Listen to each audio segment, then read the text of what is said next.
Kwa mimi haya mambo yani ni kwa huko nasimamia kama mtu wa kusimamia muziki. Sio mtu mimi mambo ya siasa. Sikuwa ni mambo yangu kabisa. Muziki huo ni wa Sigrada. Muziki ni wa Sigrada. Lakini kuna muda unaenda kufanya kazi Lupembe na usimamia. Ukiwa umeenda kufanya kazi kwenye kampeni zake yeye bado nitaenda na usimamia. Kwa mimi nilikuwa naenda kama msimamizi wa muziki. Kwa baada ya pale, baada ya kampeni kuisha, mimi nilirudi mjini. Maisha mengine yaliendelea. Akawa bahati nzuri, Mungu ni mwema, akawa amepita. Baada ya kupita mimi nilimtumia tu message ya kumpongeza. Hongera bwana kwa kuwa mbunge. Nakumbuka tena alikuwa ni ameweka status, mimi nilimwambia tu bwana sasa hivi ni mheshimiwa. Hongera sana. Baada ya hapo tulikaa siku nyingi bila mawasiliano yoyote. Alienda Dodoma, alienda Dar es Salaam. Mimi sikuhusika kwenye ule msafara. Kwa Dodoma, maana yake wewe ulikuwa kuna namna yoyote? Hakuna namna yoyote. Nakumbuka mimi kwa sasa mimi nilikuwa nishaanza niko na maisha yangu tu mengine ya kawaida. Yeye alikuwa alienda Dodoma na watu wake, hata Dar es Salaam nakumbuka kuna baadhi ya watu walienda nao. Ila Dodoma ndo nakumbuka kwa msafara watu wengi kidogo walienda kushuhudia na kuapishwa. Lakini kwenye ile mimi sikupata mwaliko wa kwenda kule. Kwa hiyo nakumbuka tu kipindi ambacho kuna baadhi ya watu walinifuata. Mbona wenzako wameenda? Wewe vipi? Kwa nini unasaulika? Nikamwambia no. Yeye ameenda na watu wake, ni mipango yake yeye. Siasa. Mimi kumbuka mimi naenda kwa ajili ya muziki. Kwa hiyo mambo mengine mimi sielewi. Kwa mimi niko hapa naenda na maisha yangu. Wako wameandaa tukio mkoa la kumpokea kwa ajili ya pongezi. Mimi nilikuwa najua kama ile tukio lipo. Kwa sababu nilipigiwa na mtu mwingine ambaye ni kwenye uongozi wao. Kwamba bwana tutaomba ufunge muziki kwenye gari. Utusaidie kwa ajili ya kumpokea kwenye PA. Kwa mimi nilipigiwa kwa ajili ya kwenda kufanya kazi ya muziki kama msimamizi. Kaambia sawa tutafanya hivyo. Lakini ile tukio ilikuwa Jumamosi. Jumamosi kwa kama saa 8 ndio muda kumpokea. Asubuhi sana ndio kwa mara ya kwanza mimi napokea simu ya mheshimiwa. Akanipigia kwamba hivi unajua kwamba leo mimi na tukio la kupokelewa. Mimi niongea ukweli, nimwambia sijui. Ile mimi nilikuwa najua kwamba kivyote mimi kwenye muziki kule kwa sababu kwa hivyo. Kama mimi sijui, akasema bana ndio iko hivyo. Kwa hiyo nitakuomba ufike. Lakini pia muziki inabidi usimamie. Nikamwambia sawa nitafika kwenye kusimamia muziki. Akanambia okay sawa jitahidi uje umependeza. Kama mimi siwezi kupenda mimi na mazangu overall naenda kwenye harakati zangu za muziki. Mimi mtapendezaje mheshimiwa? Mimi na mazangu overall naenda kwenye speaker ujue. Labda baada ya kufika tukishamaliza pia nitarudi nyumbani nibadilike. Akaniambia wewe fanya namna yote jitahidi. Kaambia sawa. Kwa hiyo baada pale mimi ikafika muda saa 6 hivi kama kawaida nikavaa zangu nguo. Mimi nivaa tu kawaida nikavaa na overall nje. Kapakia speaker kwenye gari tukaondoka na gari kwa ajili ya kumpokea Makambako tukarudi na PA. Baada ya kurudi pale nilichofanya mimi nilivua tu overall ile na kuingia ukumbini. Alikuwa. Kaingia zangu ukumbini nimekaa pale sielewi. Kwa hiyo alianza kwenye ile hotuba kama nakumbuka aliwashukuru watu wake wote. Ndio ya kuhusishwa. Na wale ambao wamehusika hivyo lakini mwishoni ndio vile nikashangaa mimi na tajwa pale kama anamtangaza sasa katibu wa mbunge. Kwangu mimi ilikuwa ni surprise kwa sababu ni kitu ambacho nilikuwa sikifikirii. Kweli?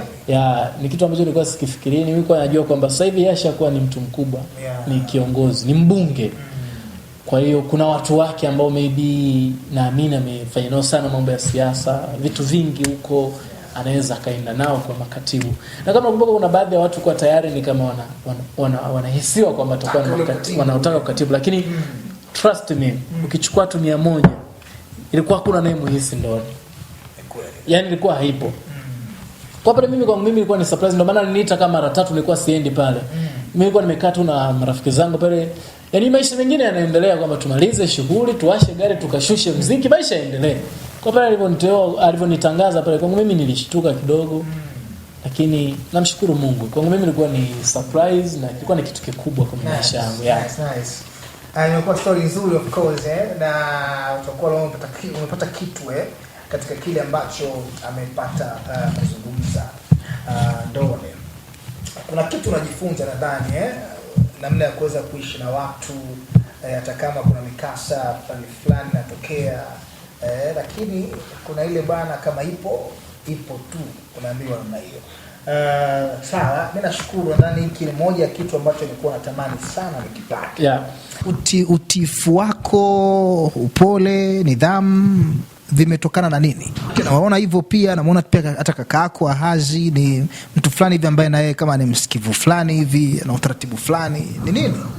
Sisi tumekulia kwenye malezi bora sana ya mama yangu, lakini pia baba, rest in peace. Nimepoteza mwaka huu tarehe 1 mwezi wa 6, baba alifariki kwa ajali. Moja situation ngumu pia ambazo nimezipitia mwaka huu. Lakini baba yetu sisi, marehemu baba, alikuwa anapenda sana kuona watoto wake tunaishi kwenye misingi ile iliyo bora. Ukifanya kitu kizuri atashukuru. Kwa hiyo hata sisi ukuaji wetu, sisi tulikuwa kwa mfano kama mimi, nilikuwa ni mtoto sana wa baba. Nikiwa mdogo tunaenda kulima na zile ng'ombe. Ni mtu ambaye alikuwa anapenda kutushauri kwamba hebu kwenye maisha mnavyoishi, kuwa mvumilivu, ishi na mtu kwa uzuri. Kuna wakati alikuwa anapitia situation ngumu sana. Yeye ni mjasiriamali ambaye anajihusisha na mambo mengi. Huwa nakumbuka tukio moja niliwahi tokea wakati alikuwa na ng'ombe wengi. Kuna tukio wengi tokea alivamiwa akiwa na ng'ombe. Wakamnyang'anya fedha, walinyang'anya ng'ombe. Sasa alivyorudi nyumbani, mama alikuwa anamwambia kwamba ili tukio fuatilia polisi, hakikisha unapata mali zako. Marehemu baba alikuwa anazungumza kitu kimoja, aliambia kwamba hawajanikata mkono, mimi nitatafuta vingine. Kuna muda alikuwa atakifanya biashara, mtu labda amekubaliana, bwana nakuja kununua miwa yako hii au labda mahindi. Kuna ile wanalipa cash, kuna wengine wanakuta tutakuletea fedha. Ikitokea amecheleweshwa fedha, mama anaweza kaa yuko mstari wa mbele, fuatilia fedha yako upate. Nakwambia mimi namwachia Mungu, kama ni mali yangu ataniletea. Ikitokea ameenda, mimi nitatafuta nyingine, hawajanikata mkono. Kuna kitu ambacho mimi vilikuwa vinatujenga kwamba okay, kumbe kwenye haya maisha tutakiwa hivi. Hata kama kuna wakati unapitia magumu, mtu anakufanyia ubaya, lakini stick kwenye wema wako. Hauwezi ukajua kesho yake. Kuna muda yeye alikuwa anasema mimi najiona mpaka nabarikiwa nafika hivi, angalau naweza nikasomesha watoto wangu, familia naimudu. Hamjui mimi nimetoka wapi, nimepitia mangapi. Kwa hiyo huwa siamini kama mtu anaweza akaziba riziki. Malezi hayo sisi ndio ambayo yametufanya kwa namna moja au nyingine tumekuwa bora kwa nafasi hiyo. Wazazi ndio. Ofisi ya mbunge iko wapi na tayari nafanya kazi? Lakini siku sio nyingi. Mpaka sasa hivi kuna mchakato ambao nadhani umefikia zaidi ya 90 ambako tutatangaza tu, siku sio nyingi ofisi ziko wapi, lakini maboresho mengine, maandalizi yanaendelea vizuri, siku sio nyingi. Hii ambayo tunaitumia kwa sasa kuihudumia jamii ni kuandika barua. Ukishakuwa tayari umeandika barua, popote ulipo tunaifuata. Katibu nipo, kisha naambia bwana barua iko sehemu fulani, naifuata. Kisha nipigia simu, uko Melinze, uko wapi, tutawasiliana tu, tunaipata. Huko nje sasa wanaitumia kwa njia ya kuagiza. Wanaagiza kwenye magari, tunazipokea, na nashukuru kwamba kila ambacho wananchi wanakiandika kinafanywa kazi. Inawezekana mfumo umekuwa ni mfuatiliaji. Mpaka sasa hivi tushapokea zaidi ya barua 50. Lakini katika zile barua ambazo tumezipokea, kwa asilimia zaidi ya 80 zinafanywa kazi. Wale ambao wamemwalika mheshimiwa kwa mgeni rasmi, tumemwona kwa matukio mbalimbali anafika. Sijui ni Harambee anafika.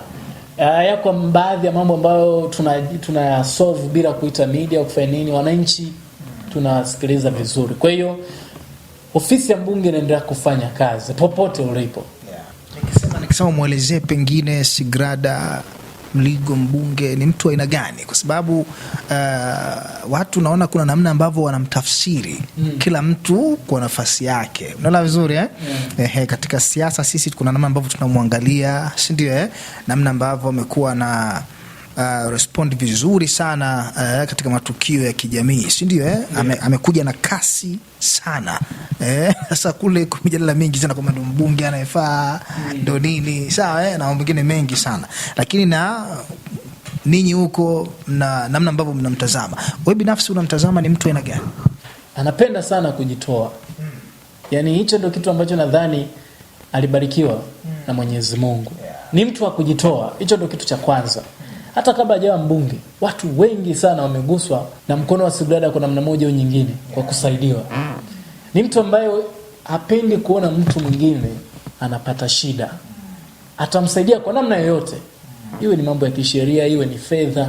Yaani hicho ndio kitu ambacho nadhani alizaliwa nacho. Mungu alishambariki kwamba Sigrada, unakuja kwenye hii dunia, hebu nenda kawe ni mtu wa kusaidia watu. Kwa hiyo iwe ni kikubwa kidogo, kwa level ile ambayo yeye anaona anaiwezea atafanya. Kwa hiyo ndio kitu ambacho kimebeba hayo mengine yote. Kwa mfano mpo hivi watano kwenye msafara wake, akapita sehemu akaona kuna mtu ana shida, hata kama ile bajeti ya watu watano hata iharibu kwa ajili ya huyu mtu mmoja aliyemwona mwenye shida. Kwani yuko hivyo. Yaani kuna muda mimi natoa ushuhuda wa ukweli kabisa.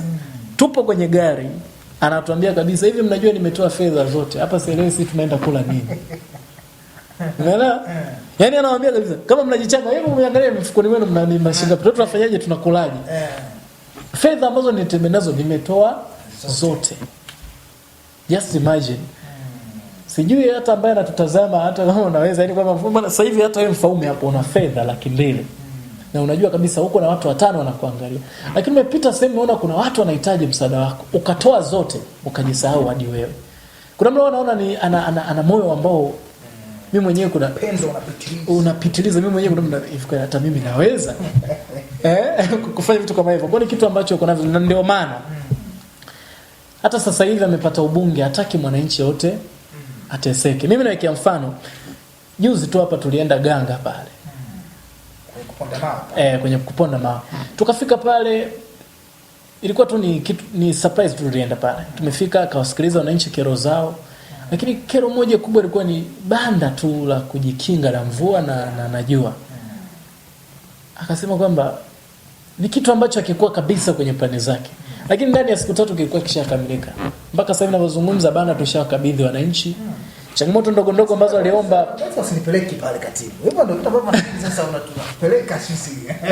Tutafika, tutaenda. Banda liko pale. Lakini huko kuna changamoto, usui maji, vyoo. Tayari diwani ashaenda pale, ashafanya kazi na idara maji wameenda. Siku sio nyingi wananchi wanapata huduma. Lakini haya mambo mengine ambayo kufanya kazi naendelea kufanya kazi. Kwa hiyo sasa hivi sisi kuna muda anapokea barua nyingi, mpaka kuna wananchi wanaomba hiki na hiki, lakini mtu akujitolea tu atasema na mimi haijalishi, hebu naenda akawasaidia wapelekee. Kwa hiyo ni mtu ambaye amezaliwa kwa ajili ya moyo huo. Nje hata kuwa kiongozi, hata kwa maisha tu ya kawaida, kabla hataja kiongozi, mimi nilikuwa ni shahidi. Wakati tunafanya kazi, kuna wakati unaona kabisa anajitolea kwamba labda umetokea tu ni msiba.